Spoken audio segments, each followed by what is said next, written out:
Hi friends, నేను ఈరోజు బంతిపూల తోట దగ్గరికి వచ్చాను.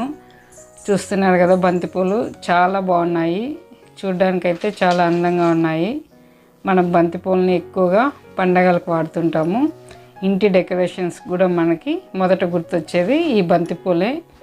ఇవి బంతిపూలు పూయకముందు బంతిపూల మొక్కలు మాత్రమే ఒక వీడియో తీశాను. దాని తర్వాత ఇప్పుడే ఈ బంతిపూలను వీడియో తీస్తున్నాను.